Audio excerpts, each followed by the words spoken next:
जब आप भारत के इतिहास के उस सुनहरे पन्नों को जब आप उल्टेंगे तो उस पन्ने में मगध साम्राज्य का इतिहास को एक बहुत ही सुसंगठित ढंग से लिखा गया है। मगध साम्राज्य का इतिहास भारत का वो इतिहास है जो भारत को सर्वश्रेष्ठ बनाता है। प्राचीन भारत में 16 महाजनपद थे और इन महाजनपदों में 4 महाजनपद मगध, कौशल, वत्स और अवंती हुआ करता था और ये सभी बहुत शक्तिशाली हुआ करते थे और इन सभी में मगध महाजनपद सबसे अधिक शक्तिशाली हुआ करता था। नमस्कार, मेरा नाम रोहित कुमार, तरुण आईएएस के डिजिटल प्लेटफॉर्म पर आपका स्वागत है। आज हम मगध साम्राज्य के बारे में हम पढ़ने वाले हैं। इससे पहले हमने महाजनपद के बारे में हमने पहले ही पढ़ लिया था। मगध साम्राज्य यह बुद्ध के समय और परिवर्तित काल में उत्तरी भारत का सबसे समृद्ध और शक्तिशाली जनपद हुआ करता था।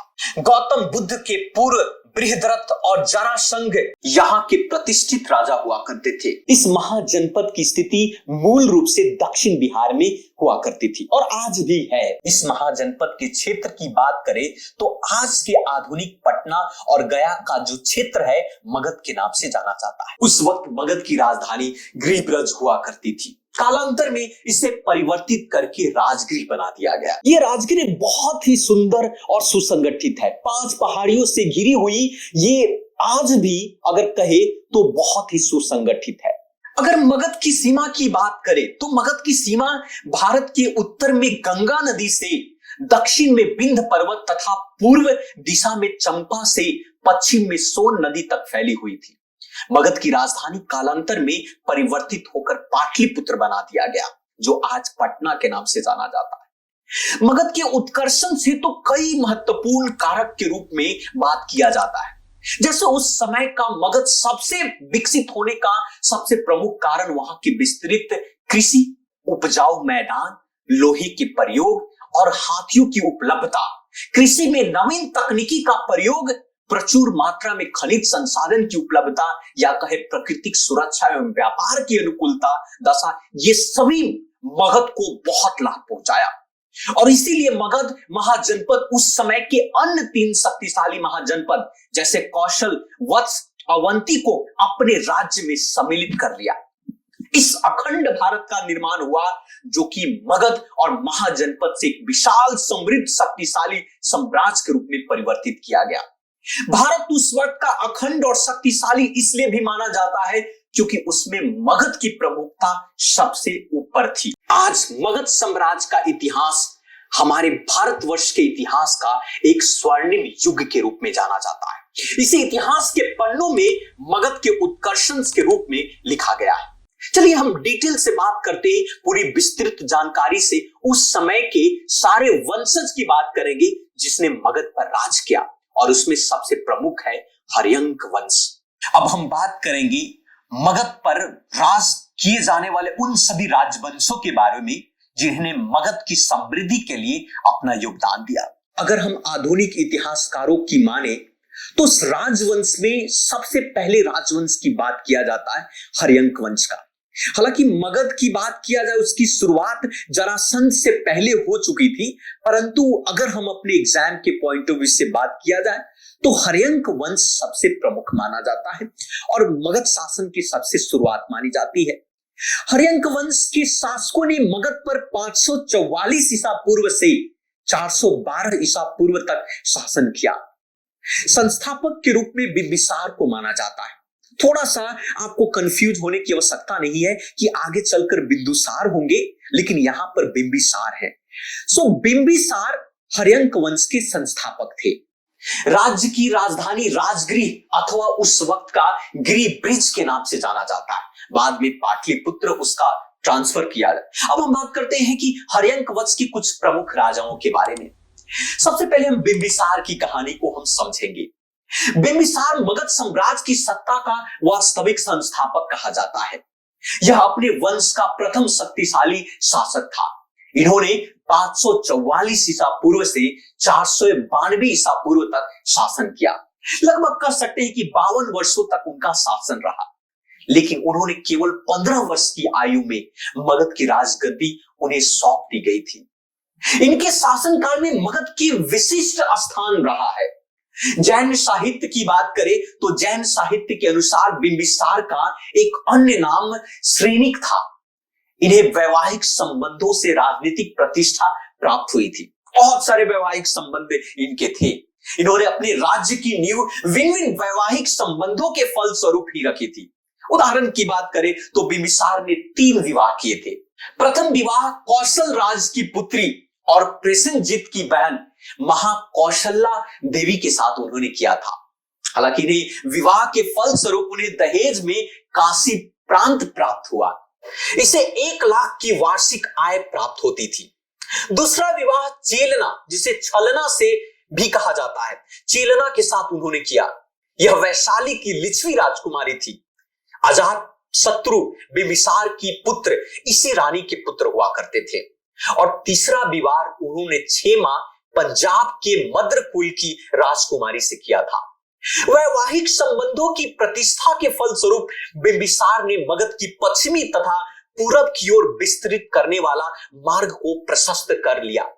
बिंबिसार ने अपने शासन काल में अंग राज्य को जीता तथा उसने अपने राज्य में मिला भी लिया। उसने वहां अपने पुत्र अजातशत्रु को शासक बनाया।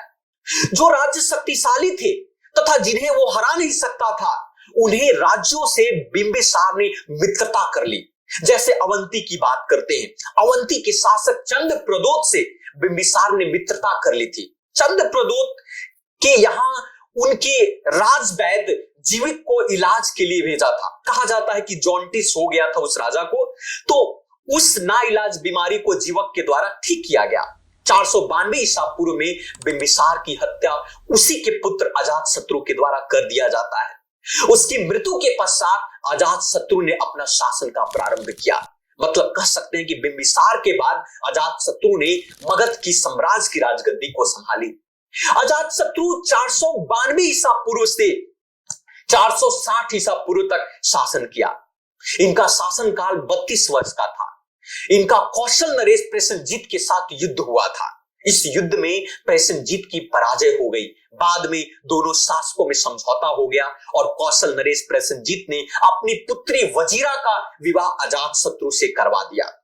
ऐसा माना जाता है कि काशी जो कि दहेज में मिला था वो उससे छीन लेते हैं, इसी को विवाद कर लेकर हुआ जाता है। अजातशत्रु जैन मत अनुयायी हुआ करते थे। इसका उपनाम कुनिक था। अजातशत्रु का लिच्छवियों के साथ भी युद्ध हुआ था। इसमें अजातशत्रु को विजय प्राप्त हुई और इसी युद्ध में उसने अपनी कूटनीतिज्ञ मित्र वशकार की सहायता ली थी। इस युद्ध में अजातशत्रु ने रथ मुसल एवं महाशिला कंटक नामक हथियारों का उपयोग किया था। हाल फिलहाल में आपने बाहुबली मूवी में आपने रथ मुसल और शिला कंटक जैसे हथियारों का प्रयोग आपने देखा होगा। कालांतर में काशी तथा वैशाली दोनों ही मगध के अंग बन गए। अजातशत्रु के समय बौद्ध धर्म की प्रथम बुद्ध संगति का आयोजन भी किया गया था। यह बौद्ध संगति राजगृह की सप्तपर्णी गुफा में आयोजित किया गया था। 32 वर्ष तक मगध पर शासन करने के पश्चात बिंबिसार के समान ही उसके पुत्र उदयनी के द्वारा अजातशत्रु की हत्या कर दी जाती है। अब हम बात करते हैं उदयनी के बारे में।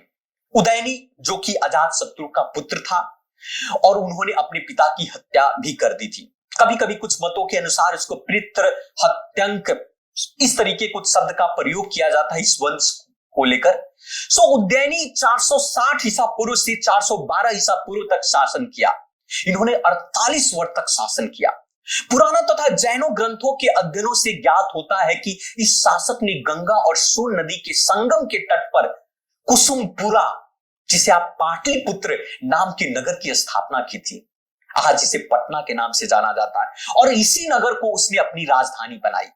यह भी जैन मत अनुसार उदयनी के पश्चात उसका पुत्र नागदशक इस राजगद्दी पर बैठा। वह हर्यंक वंश का अंतिम शासक था। हर्यंक वंश की अंतिम शासक नागदशक की उसी के अमात्य शिशुनाग के द्वारा हत्या कर दी जाती है। उसके बाद शिशुनाग ने मगध पर अपना अधिकार कर लिया और इससे मगध में एक नए वंश शिशुनाग की नींव रखी। चलिए बात करते हैं शिशुनाग वंश के बारे में। शिशुनाग वंश के शासकों ने मगध पर 412 ईसा पूर्व से 344 ईसा पूर्व तक शासन किया। इस वंश का संस्थापक शिशुनाग को माना जाता है। इस शासक के नाम पर इस वंश का नाम शिशुनाग वंश पड़ गया। और इसी वंश के प्रमुख शासक मुख्य रूप से अगर हम बात करें तो शिशुनाग हुआ करते थे। शिशुनाग वंश का शासन 412 ईसा पूर्व से 394 ईसा पूर्व तक शासन किया। इनका शासनकाल मात्र 18 वर्ष का था। इन्होंने अवंती और वत्स राज्यों पर अपना अधिकार कर लिया। इसे वैशाली को अपनी राजधानी बनाया। इसके शासनकाल में मगध साम्राज्य में बंगाल तथा मालवा का भूभाग सम्मिलित था। महावंश के अध्ययन से ज्ञात होता है कि शिशुनाग की मृत्यु के बाद उसका पुत्र काल अशोका, जिसे काल अशोक के नाम से भी जाना जाता है, काल अशोक भी आया। काल अशोक इसे 394 ईसा पूर्व से 366 ईसा पूर्व तक शासन किया। 28 वर्ष तक महागद्दी पर शासन किया। पुराणों और दिव्य वदान में इसे काकवर्ण के नाम से जाना जाता है। काल अशोका को काकवर्ण भी कहा जाता है। इसने वैशाली को परिवर्तित कर पाटलिपुत्र को राजधानी बनाया। काल अशोका के समय ही बौद्ध धर्म की द्वितीय बौद्ध संगति का आयोजन किया गया। यह बौद्ध संगति वैशाली में हुई थी। इस समय बौद्ध संघ 2 भागों में विभाजित हो जाता है। एक भाग स्थाविर, जिसे आप महासंघिक कहते हैं। महाबोधि वंश के अध्ययन से ज्ञात होता है कि काल अशोक ने 10 पुत्र थे। इन्होंने काल अशोक की मृत्यु के पश्चात मगध पर 366 ईसा पूर्व से 344 ईसा पूर्व तक शासन किया। इनका शासन काल 22 वर्षों का था। बाणभट्ट की रचना हर्षचरित में ज्ञात होता है कि कालाशोक को अपनी राजधानी में भ्रमण करते समय महापदनंद नामक एक व्यक्ति ने चाकू मार की हत्या कर दी और वहीं से नंद वंश की स्थापना हुई।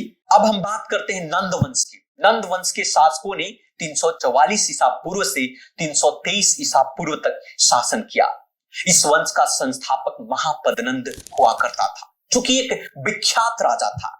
अगर महापदनम की बात करें, पुराणों से पता चलता है कि इस वंश का संस्थापक तो महापदनम था ही, लेकिन यह एक शूद्र था। इसमें महापदनम को सर्वश्रतांक अर्थात क्षत्रियों को नाश करने वाला या फिर भार्गव अर्थात दूसरा परशुराम का अवतार कहकर संबोधित किया गया है। इस शासन ने एक विशाल साम्राज्य की स्थापना का जन्म दिया। कहा जाता है कि मगध की उत्कृष्टता महापदनम के समय बहुत ही चरम सीमा पर थी। उसने मगध को एक विशाल साम्राज्य की स्थापना के रूप में परिवर्तित किया। इसने एक राट और एक रक्षक, एक छत्र की उपाधि धारण की थी। महापदनम के कुल 8 पुत्र थे। उसमें धनानंद हुआ करता था और धनानंद भी उसका पुत्र प्रमुख था। धनानंद वंश का अंतिम शासक था। चलिए थोड़ी बात हम धनानंद के बारे में भी कर लेते हैं। धनानंद के शासन काल में ही सिकंदर जो है भारत आया था। मतलब कह सकते हैं कि सिकंदर धनानंद के समकालीन हुआ करता था। इसी के समय 326 ईसा पूर्व में मेसिडोनिया के शासक सिकंदर पश्चिमोत्तर भारत पर आक्रमण कर दिया। यूनानी ग्रीक लेखक इसे अग्रमिज कहा करते हैं। धनानंद एक अत्याचारी शासक के रूप में जाना जाता है। इससे जनता संतुष्ट नहीं थी, क्योंकि इसने उन पर बहुत से अत्याचार किए थे। धनानंद ने अपने दरबार में तक्षशिला के आचार्य चाणक्य कौटिल्य की अपमान किया। 322 ईसा पूर्व में चंद्रगुप्त मौर्य ने अपने गुरु चाणक्य के साथ मिलकर धनानंद की हत्या कर दी और उसके बाद मगध पर एक नए राज शासन की शुरुआत हुई, जिसे मौर्य वंश कहते हैं। और मौर्य वंश के शासकों के समय मगध साम्राज्य का चरमोत्कर्ष पर पहुंचा। तो ये था मगध साम्राज्य की कुछ विस्तृत जानकारियां।